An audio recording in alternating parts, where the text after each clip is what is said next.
Muchas gracias por venir. Mi nombre es Santiago Villa, soy uno de los fundadores y director de arte de Ocam Studio. Él es Oscar Gómez Poviña. Soy narrative designer y guionista del estudio. Y bueno, les vamos a contar un poco sobre este proyecto que estamos ahora trabajando en el estudio, que son las interactivas aventuras de Doc Mendoza y Pizza Boy. Nosotros ya vinimos a Bitman Fest en la edición de animación y estuvimos hablando un poco sobre cómo este proyecto, que empezó siendo una trilogía de cómics, de novelas gráficas, se fueron formando en ahora un videojuego y en el medio también tuvo cortos de animación, tuvo spots publicitarios para lo que fueron las campañas de promoción, de difusión de los libros, y cómo se fue transformando un poco la estética y cómo se ve profesionalizando el trabajo, ¿no? Bueno, les voy a hacer un breve resumen de lo que estamos hablando para los que no conocen. El cómic originalmente se llama Las increíbles aventuras de Doc Mendoza y Pizza Boy. Es una serie de trilogías, es una trilogía, perdón, de cómics que es portugués, es trabajado por un portugués que es el autor y dos autores argentinos, que somos yo y un amigo, Juan Cavia y yo, Santiago. Estos son los primeros 3 libros. Vamos a poner el play para que sea un poquito más grande. El libro 1, el libro 2 se ve ahí y se ve también una edición especial que hizo Dark Horse Comics. Lo que ocurrió fue que cuando hicimos el primer libro le empezó a ir un poco bien allá en Portugal, estábamos bastante contentos con el resultado y tuvimos la suerte de tener un entre en Dark Horse de nada más ni nada menos que de John Landis, que es un director de cine bastante conocido, que escribió el prefacio del libro. Es uno de los datos de color de Doc Mendoza. Todos los prefacios están escritos por directores de cine conocidos. John Landis escribió el prefacio del libro 1, George Romero escribió el prefacio del libro 2, que trata sobre el apocalipsis, y Toby Hooper escribió el prefacio del libro 3. Les cuento un poco para que se entienda de qué estamos hablando. Es el libro 3, ¿no? Doc Mendoza es un investigador de lo paranormal, es un detective que investiga en Lisboa. Estas son fotos de los viajes que hicimos para los primeros libros, segundo libro y tercer libro. Esos son Philip, el barbudo, Juan es el otro, yo soy en el medio. Doc Mendoza investiga el mundo de lo paranormal en Lisboa, porque en realidad él es parte de ese mundo paranormal. Él es el puente entre el mundo de los monstruos y el mundo de los humanos. Pizza Boy es una persona normal, es un pibe que en el libro 1 tiene 20 años y trabaja en una pizzería, que la pizzería se llama Pizza Boy, y lo llaman a entrar a una pizza y en esa entrega le roban la moto, se la roban las gárgolas. Entonces él busca a alguien que le crea, porque nadie le da bola, y se encuentra con Doc Mendoza, este investigador de oculto, y en el medio de esa historia que termina en una locura apocalíptica, se terminan volviendo como compatibles. Es la historia de un grupo de personajes incompatibles que se terminan volviendo compatibles entre sí, y son todos bastante irónicos, sarcásticos, se ríen un poco de todos los géneros que tratan lo fantástico, ¿no? Acá les muestro un poquito los personajes. Este es Eurico, Pizza Boy. Es el personaje más estándar del mundo. El recipiente vacío es un chico de 20 años con bastante sentido común y sin ningún talento especial. Es el que padece todo y opina de todo y termina nivelando un poco a Dog, que es el antihéroe. Es el investigador de oculto, es un tipo fuerte. Doc Mendoza le dicen Doc porque es un hombre lobo.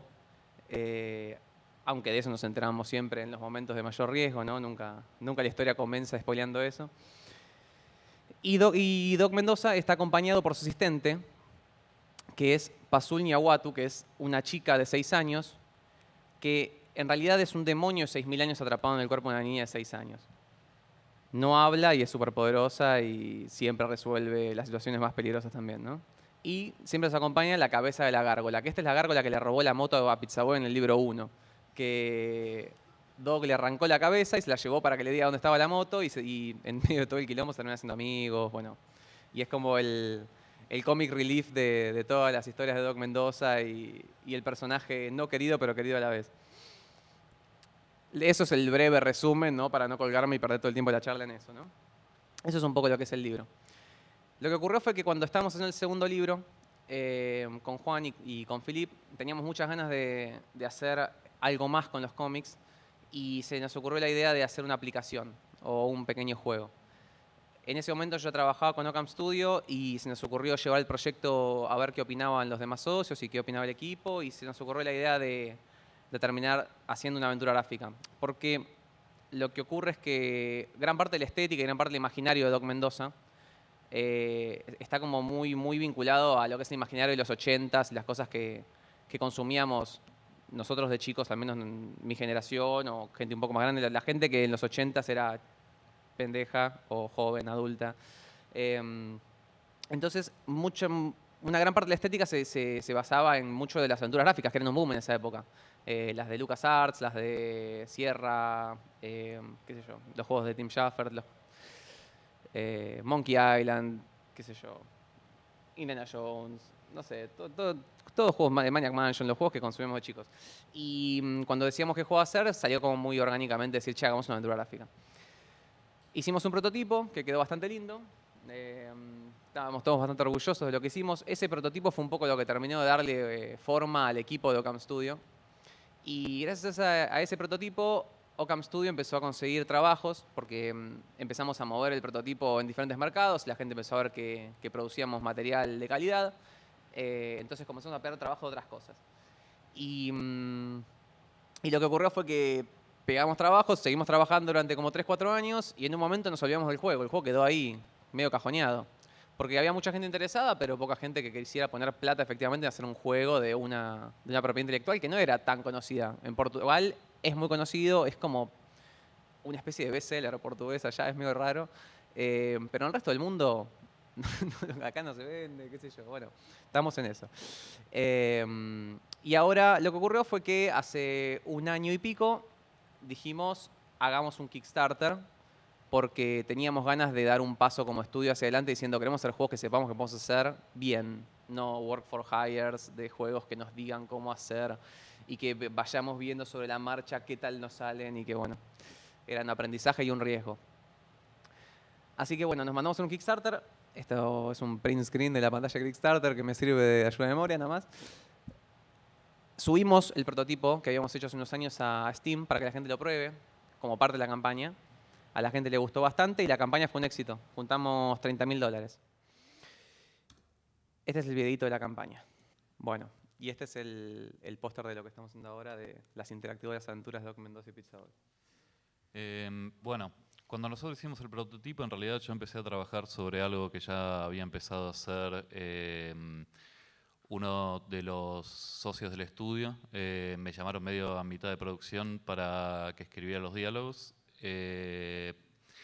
Y básicamente la historia del prototipo era digamos, un principio de historia que no fue la intención desarrollarlo a futuro, digamos. Era algo un poco más preparado como para mostrar el trabajo que como para decir, bueno, esto es un demo de lo que vamos a trabajar en el futuro. Durante esos años que Doc Mendoza estuvo yendo y viniendo en nuestro tiempo, digamos, porque a medida que nosotros encontramos algún tiempo libre como para decir, bueno, avancemos un poco con este proyecto, el proyecto también fue mutando bastante.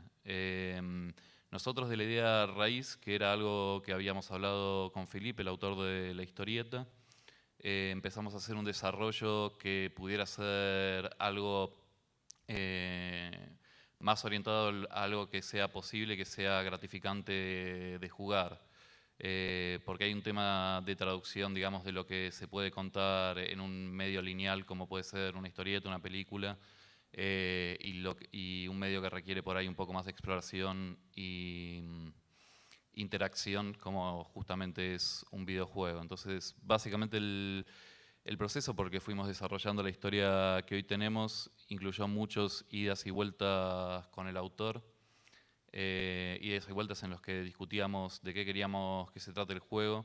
Una vez que más o menos teníamos idea de qué queríamos que se trate el juego, discutir cómo iba a ser la historia, por qué espacios se iba a mover. Que era algo, perdón, hago un pequeño paréntesis, que es algo bastante importante definir, digamos, los espacios a la hora de hacer un videojuego, porque es justamente el medio por el que se va a mover el jugador, el medio por el cual él va a absorber la historia, que es también algo, digamos, que vos tenés que estar en contacto siempre con el departamento de arte para justamente hacer un escenario que sea navegable, que permita contar la historia, que permita que la historia avance, que pueda albergar a los personajes y que al mismo tiempo pueda albergar las diferentes formas de interacción que uno tiene con los personajes. Básicamente a partir de eso, el proceso después ya, Philippe, digamos, hicimos un paréntesis con el trabajo con Philippe y nos dedicamos a hacer lo que se llama un puzzle document, que básicamente es un documento en donde todo el tratamiento narrativo que nosotros tenemos está diseccionado a partir de cada uno de los espacios para poder justamente ir armándolo en base a las secuencias, en base a los puzzles que nosotros le presentamos al jugador. Y como acá está mostrando un poco Santiago, se organiza, digamos, en tres partes distintas. Una es la estructura de los puzzles en sí, que acá es el dibujo que está más a la izquierda. Que este es bastante sencillo, digamos, es como que completar un puzzle pues, lleva al otro y lleva al otro. Después, en instancias más complicadas, más avanzadas en el juego, más complejas, esto empieza a presentar paralelos, con lo cual lo organizamos medio como ustedes pueden ver ahí como un flowchart. La idea de organizarlo así es ver que las diferentes partes de la mecánica no se pisen entre sí, que el jugador no necesite un elemento que va a conseguir posteriormente para resolver algo previamente, digamos, para no crear ese tipo de vacíos lógicos. Bueno, ahí por ejemplo hay uno más complejo también. ¿Podemos volver a la imagen anterior? Sí. Lo que está en el medio es... Layout del nivel. Claro, es un layout del nivel, de la locación. Están como los diferentes escenarios, cómo se conectan entre sí y cuáles son los diferentes ítems o personajes que se encuentran en cada uno. Esto acompaña a lo anterior en el sentido de que nos deja organizarlos en el mismo sentido. Claro. Antes se mencionaban los personajes, los van a ver ahí a la izquierda, de la locación. Por ejemplo acá, Motel Bates tiene esos personajes, luego Puzzle Structure, Level Layout, Motel Bates, y luego toda la descripción más narrativa. Claro, el último paso, digamos, es hacer un documento justamente textual, con palabras, digamos, en el cual todas estas cosas que son como un poco abstracciones y gráficos que nosotros nos ayudan a organizarnos, después lo volcamos en una secuencia, digamos, más lineal, con diferentes ítems que señalan cuáles son las diferentes cosas que se pueden hacer, pero básicamente en la que planteamos cuál es la situación, cuál es el conflicto que el jugador va a tener que atravesar y cuál es la solución por la cual él lo puede solucionar. Sí, ¿anda? Esto básicamente es también la herramienta de comunicación de todo el estudio, ¿no? Para saber qué juego estamos haciendo. Cada vez que alguien abre el juego y lo empieza a testear, es lo que usa para poder avanzar a lo largo del juego y saber qué se está intentando hacer, ¿no? Cómo se tiene que resolver el puzzle de la manera correcta y a dónde va la historia y cómo tiene que funcionar el arte también.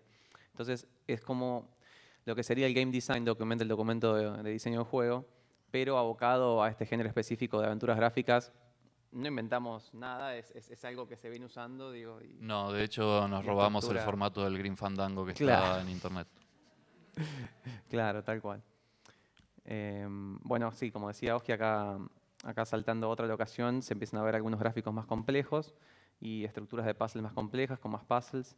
Pero es también un poco también la comunicación con la gente que trabaja desde afuera del proyecto. Nosotros, un poco de la historia que me faltó contar, es que cuando hicimos el Kickstarter y tuvimos éxito, llamamos el interés de un publisher que ya estaba interesado en el proyecto, pero que no quería poner plata porque no confiaba, que es Koch Media, que es un publisher bastante grande de Europa. Ahí estamos con el productor que vino de visita al estudio. Ahí estamos trabajando desde lejos porque se estaban empezando a grabar las voces. Ahí está todo el estudio reunido, hinchando las bolas por Skype. Y estos son el equipo de grabación de los actores principales. Estas son fotos que nos mandaban en los días de grabación. Bueno, Philippe mismo vino a Argentina también a trabajar un poco en el guión con los chicos para poder hacer un poco más fluido toda la revisión y el pulido. ¿Querés que cuente eso? Contá, dale. va a ser un poco más aburrido. Ahí llega un poquito Pero del alfa, de lo que era el alfa, el estadio previo. básicamente una vez que vos te pones a trabajar en el juego, una cosa la cosa que tenés que hacer es codificar todas las interacciones que va a poder tener el personaje. En una aventura gráfica vos tenés diferentes objetos con los cuales el jugador puede interactuar, va a ir agarrando diferentes objetos que él va a poder usar con otros objetos y se va a encontrar con personajes con los que podés hablar. Parte de escribir el guión de una aventura gráfica no es no solamente pensar en la historia y cuáles son las cosas que querés que pasen, sino ver cuáles son las interacciones posibles que tiene el jugador, cuáles son las que son lógicas que el jugador haga, ver cómo podés obstaculizar, digamos, esa interacción probablemente, probablemente lógica y básicamente programar cuál va a ser la reacción de todo el mundo ante, digamos, de todo el mundo, de todos los elementos del mundo ficticio ante la interacción del jugador. Eso es lo que crea una suerte de guión, que a diferencia de un guión de cine, un guión de historieta, no es algo que se pueda organizar en una página, sino que cada uno de los objetos tiene como un archivo de texto aparte en donde van estas interacciones, en donde no solamente la información que le pasas al jugador pasa por lo verbal, sino que a veces necesitas llamar a algún tipo de animación, de la cual se encarga justamente el departamento de arte. Y eso es básicamente lo que va armando el guión. Una vez que tuvimos el guión armado, le pedimos a Felipe que lo revise y él tuvo la suerte de venir a trabajar con nosotros. Nosotros tuvimos la suerte de que él viniera a trabajar con nosotros eh, en ese momento, que revisara justamente las cosas que se habían escrito para el juego, que hiciera algún tipo de corrección de este personaje no diría esto estaría bueno que sea así. Y básicamente con eso ir dándole un cierre. Después de que se fue Philip, nosotros tuvimos que volver a trabajar sobre el juego, hubo pasos que tuvimos que cambiar, algunos por cuestiones técnicas, algunos porque no se entendían, algunos porque requerían animaciones extras que no estaban adentro del presupuesto. Y una vez que se terminó de hacer todo ese trabajo, Philip tuvo una última revisión a la hora no solamente de hacer digamos, no solamente de revisarlo, sino a la hora de traducir también el guión. Y en ese momento también el guión terminado, fue enviado a Alemania justamente para que hagan toda la actuación de voces. Y una vez que eso se cerró, básicamente si bien, digamos, el trabajo, digamos, nuestro fue el de ir adaptándonos digamos, a las necesidades y hacer lo más práctico posible el trabajo tanto de programación como de arte, después fue un camino inverso, porque una vez que se grabaron las voces ya no se puede volver atrás para cambiar las cosas que fueron grabadas. Y en ese momento fue más una cuestión del departamento de arte ir adaptándose, digamos, a lo que estaba escrito en el guión. A veces, con un poco de trabajo, digamos, un poco de ingenio, se pueden reusar líneas o se pueden borrar partes enteras para acomodarse a necesidades del proyecto. Pero básicamente la idea es ir cimentando, digamos, las diferentes partes hasta que ya hay cambios en los que, digamos, no se puede volver atrás y los problemas que traiga, nada, tenés que usar algo de ingenio para ver cómo lo solucionás. Sí, una vez que estaba el documento de diseño como bastante cerrado y que ya los detalles eran más que nada cuestiones de edulcorar un poco los textos o pulir algún puzzle con alguna cosita, ¿viste? O sacarle algún paso, agregarle un paso. lo que hicimos es empezar a prepararnos para armar lo que es el alfa del juego, que es la primera versión jugable, todo con arte placeholder, con arte temporal, que luego va a ser reemplazado o pulido. Bueno, esto es un poco, muestro acá el proceso de cómo son los fondos. Un poco se empieza con un bocetado muy rough, después se hace un clean up, después se color, diferentes estadios de los bocetos. Muchas veces se ensayan muchos bocetos para un mismo fondo porque te vas dando cuenta de que la composición no funciona, el tipo de lente que elegiste no funciona, se cambian cosas de lugar. Muchas veces hemos tenido que ir y volver con bocetos, ¿no? Acá un poco el proceso de color, como hay también overlayers adelante para dar un poquito de sensación de profundidad, porque el personaje nunca se puede acercar mucho a cámara, eso no queda muy bien nunca. Y esto es lo que les estaba por contar. Cuando se empezó a cerrar eso, empezamos a bocetar todos los fondos del juego. Hubo un momento en el que el juego era todo bocetos, pero ya se veía la forma que iban a tener los fondos y los personajes que iban a ver, y los elementos con los que se iba a interactuar, pero todo se veía feo. O sea, todos bocetos así blanco y negro. Y luego se empezó de a poco, una vez que eso ya estuvo preparado y ya se podía jugar, se empezó a hacer el pulido de todo el arte. Acá se ve como los fondos van tomando un poquito de vida y se va empezando a ver un poco más la calidad final. Estos son lo que se llaman los navigation maps, son los mapas que hacemos para que el personaje pueda transitar los fondos.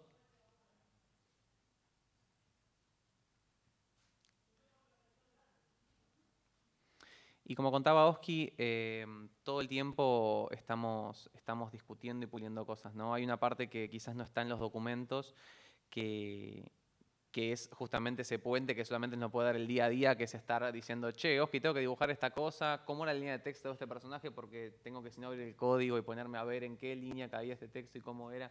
Y todo el tiempo estamos viendo la mejor manera de resolver determinadas situaciones en lo que es cómo el arte se trabaja con el texto y viceversa, ¿no? Acá están los navigation maps de estos dos mapas. Y esto es lo que se llama el light map, que parece como una especie de fuera de foco, pero en realidad es un poco eso, pero también es ir pintando el suelo del color que va a tener el personaje para que se integre al fondo, ¿no? Y pasando a lo que es la animación, esto es un poco lo que es el personaje principal, que es Pizza Boy. Lo que venimos haciendo es haciendo animación tradicional, digital, pero constantemente intervenida y optimizada con animación limitada, recortando los personajes y moviendo sus piezas dentro del motor. El motor es básicamente el software que uno usa para montar todos los elementos que hacen al juego, incluido desde el código hardcoded que agarran los programadores y montan hasta las cosas que mismo el motor provee, que son herramientas de integración de lo que es el arte, combinado a lo que es el guión, combinado a lo que puedan ser en determinados géneros, fórmulas o mismo físicas. Depende del motor, existen determinadas cantidades de herramientas para hacer cosas o integrar cosas que ya están hechas. En nuestro caso usamos un motor que se desarrolló fue desarrollado por uno de los socios actuales de Occam. Esta animación del prestamista, por ejemplo, que él le pasa ahí una tarjetita, que tiene un poco de animación limitada, un poco de animación tradicional. Y esto de Eurico también. El tipo forcejea con el paraguas, es bastante sencillito. Esta es otra. Esta es toda animación tradicional, por ejemplo, pero también está bastante optimizada con animación limitada. El tipo este es el truco, con los aros. Los vuelvo a guardar. Acá tenemos un par, están los personajes jugando las cartas. Estos son un poco no son animaciones específicas, pero sí son los diferentes idols que vamos inventando para los personajes para que parezcan vivos, básicamente. Las aventuras gráficas no se distinguen por ser la cosa más ayornada en animación, porque sería increíblemente caro, pero la idea es de manera creativa ir inventando cositas que puedan darle un poquito de vida al ambiente y que el hecho de verlas repetidas 1.000.000 de veces no te termine evidenciando demasiado el recurso y te lo haga ver barato, ¿no? Entonces se van inventando este tipo de idols que pueden parecer divertidos o se puede justificar que se repitan varias veces. El tipo duda, deja las cartas, al rato las vuelve a agarrar. Y esto es uno de los minijuegos que existen en el juego y se repiten varias veces, que son las secuencias de interrogatorio, donde Dog o Pizza Boy o Pazul interrogan a una persona y dependiendo las respuestas que van dando, se te van presentando diferentes opciones para vos ir sacando la verdad o la información que querés conocer, ¿no? Sí, nosotros lo tomamos medio como una especie de minijuego. Por ahí una versión light de algo que podría ser, sí, del Phoenix Wright. Pero aparte de que sea divertida la interacción con digamos, con los personajes en sí e ir sacándoles, digamos, la información, para nosotros nos servía bastante para poder transmitirle bastante información al usuario sobre la historia y que el usuario no sintiera tampoco que en esta transmisión de la información era simplemente un choclo de diálogo que le metían en el medio del juego. Claro, algo que ocurre en el juego de Doc Mendoza es que cambia un poco el género de cómo se cuenta la historia. En los cómics, las historias de Doc Mendoza y Pizza Boy eran de aventuras, y en este juego los chicos se agarraron un poco más de lo que es la estructura del género policial. Claro, aprovechamos que él es un investigador de lo oculto para decir, bueno, vamos a agarrar algo que sea más policial. Que aparte nos servía de excusa a nosotros para implementar mejor lo que es una aventura gráfica, en la cual uno está inspeccionando el ambiente todo el tiempo, está viendo qué es lo que hay, qué es lo que le dicen, cómo usar un objeto con otro objeto. Nosotros partimos, digamos, de esa mecánica de exploración para tratar de contar una historia que tuviera que ver un poco más con eso. Claro, y por el tipo de género que es mismo, es muy necesario constantemente ir a flashbacks, ¿no? La idea es que uno está frente a un caso que tiene que ir armando las piezas, tiene que ir armando el caso consiguiendo las piezas, digo, de información, y el minijuego del policía malo y el policía bueno nos sirvió siempre mucho para hacer esos llamados a cutscenes que muestran flashbacks donde las personas recuerdan y muestran como eventos del pasado que van llenando un poco de la información faltante que uno necesita, ¿no? Acá lo que tenemos es como la personaje reacciona a Eurico, a Pizza Boy, que le dice una cosa, y luego reacciona a Doc, que le dice otra, ¿no? Entonces ahí, por ejemplo, bueno, son como todas las animaciones como puestas en sucesión, ¿no? Entonces capaz no se ve muy bien, pero es un poco los recursos que tenemos. Luego esto se monta de manera un poquito más creativa, más linda, para que se vea un poquito más normal, pero es como un poco eso, ¿no? Cuando en esta escena, por ejemplo, de Eurico se asusta constantemente porque Eurico es como muy confrontativo y Pizza Boy y Doc Mendoza es mucho más suave, porque en realidad Doc Mendoza lo gracioso es que se la quiere levantar, no le interesa en realidad mucho el caso. Después tenemos un montón de otros personajes un poco más complejos que son parte de la historia y que necesitamos hacer muchas más piezas, mucha más animación. Por ejemplo, tenemos esta caldera que nos inspiramos un poco en el Castillo Vagabundo de Estudio Ghibli, que tiene un montón de piezas y tira humo por todos lados, se les encienden los ojos en fuego. Y esto fue todo, originalmente lo hicimos en Flash, pero después lo terminamos rearmando todo en el motor. Bueno, ahora estamos justamente en proceso de beta, estamos puliendo todo el arte del juego y estamos preparándonos para el lanzamiento que va a salir en 8 idiomas y doblado a 4, ¿son? ¿Es español, inglés? Doblado me parece que a 2 solamente. Alemán, alemán e inglés. ¿Nada más?